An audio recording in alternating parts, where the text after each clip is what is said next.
ভেঙে যাচ্ছে বরগুনার পাথরঘাটার বিষখালী নদীর প্রায় ৪ কিলোমিটার বেড়িবাঁধ। উপজেলার মাদারতলী থেকে কাকচিরা বাজার পর্যন্ত ভাঙনের ভয়াল থাবায় এরই মধ্যে নদীতে বিলীন হয়ে গেছে ফসলি জমি, ভিটেমাটি আর মসজিদ, স্কুলের মতো গুরুত্বপূর্ণ স্থাপনা। ভাঙন প্রতিরোধে ব্যবস্থা না নেয়ায় আতঙ্কে দিন কাটছে স্থানীয়দের।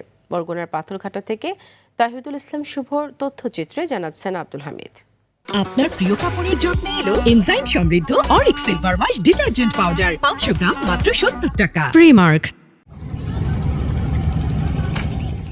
ভাঙনের কবলে পড়েছে বরগুনার পাথরঘাটার বিষখালী নদীর প্রায় ৪ কিলোমিটার বেড়িবাঁধ। এরই মধ্যে মাদারতলী থেকে কাকচিরা বাজার পর্যন্ত নদীর অংশে ভাঙনে বিলীন হয়ে গেছে কৃষি জমি, ঘরবাড়ি সহ নানা স্থাপনা। ভাঙন রোধে টেকসই বেড়িবাঁধ নির্মাণ না করায় ক্ষুব্ধ স্থানীয় বাসিন্দারা। প্রতি বছর আমাদেরকে নদী ভাঙনের কারণে হাজার হাজার পরিবার ধ্বংস হয়ে যাচ্ছে। তখন ভাঙতে ভাঙতে প্রায় মেইন রোড পর্যন্ত চলে যাইতেছে। দেখা যাচ্ছে আর 1 বছর পরে ওই বাড়িঘর আছে, বাড়িঘর ভাঙা যাইতে পারে। ঠিক আছে, এখানে বাদ দিলে সবার জন্য উপকার হবে। মাঝে মাঝে কিছু বস্তা ফেলায় কিন্তু এটা নদী গর্ভে চলে যায়।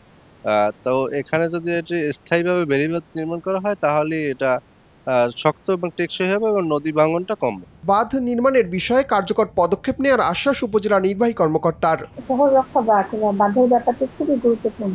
অবশ্যই আমি পানি উন্নয়ন বোর্ডের সাথে কথা বলে এই যে আমাদের এলাকার সাধারণ জনগণ তাদের বকেট বাড়ি রক্ষা করার জন্য এবং এখানকার জনপদকে সার্বিক কল্যাণকর একটা পরিস্থিতি আনার জন্য যা করণীয় তাই করব।